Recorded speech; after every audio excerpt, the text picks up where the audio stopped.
Abbiamo già accennato alla cucina dei Monzù, la cucina nobile del 700-800 fra Napoli e Palermo, in quello che era il regno delle due Sicilie. Non c'è solo questo termine Monzù tra i francesismi, ma tantissimi piatti della cucina napoletana hanno dei nomi che sembrano un po' francesi, in realtà in origine lo erano. Arriva per esempio il surtout, il piatto principale di portata, un piatto a base di riso.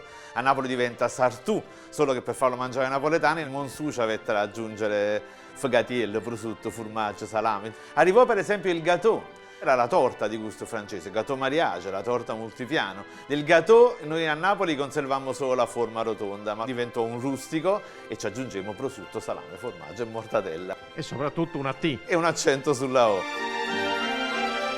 Arriva il dolce che oggi noi consideriamo il simbolo stesso della tradizione pasticcera napoletana, il babà. Il babà au rum, inventato da un gourmet polacco Stanisław Leciński, diventa popolarissimo a Parigi a fine Settecento e durante questa rivoluzione gastronomica arriva a Napoli. Ecco perché io dico sempre che il babà nasce in Polonia, cresce a Parigi, ma si fa a Napoli. C'è qualcosa che invece proprio è stato rifiutato? Le due cucine non andavano proprio d'accordo, soprattutto su un elemento centrale, sulle sauce, sulle salse. Pensate, quando arrivò la besciamella, i napoletani la chiamavano immediatamente a collopo presepie e nessuno sapeva mangiare questa cosa. Si diffonde a fine Settecento un termine per definire un alimento disgustoso. Si diceva è analogo a una sauce francese, mi sembra una zozza.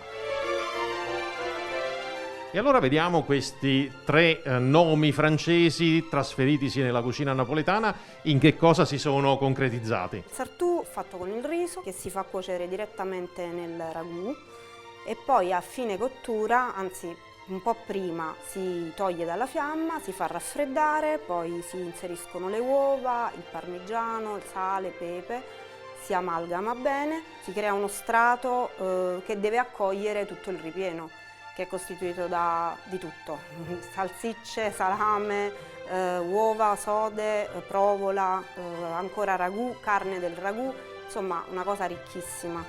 E poi si chiude bene e si ripassa in forno. L'ultimo passaggio si capovolge su un piatto diciamo da portata e si mette sopra il ragù e l'altro parmigiano. Dal sartù passiamo al gâteau, altro piatto piuttosto sostanzioso. Gli ingredienti sono patate lessate, schiacciate e reimpastate con sale, pepe, parmigiano e prezzemolo immancabile. Si crea un primo strato sul quale si adagiano poi provola, salame napoletano nella ricetta originale, parmigiano, pepe, uova sode e si richiude.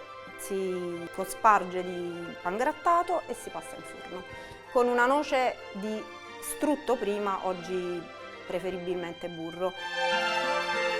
Infine il babà. Si amalgamano tutti gli ingredienti, sono uova, burro, farina. C'è un problema di lievitazione piuttosto lunga. Si fa crescere, poi si mette in forno e si lascia riposare. Poi si bagna con questa classica bagna, si chiama appunto, fatta a base di sciroppo e un po' di rum. Si deve bagnare bene in ogni sua parte e una volta che è umido al punto giusto si può anche servire.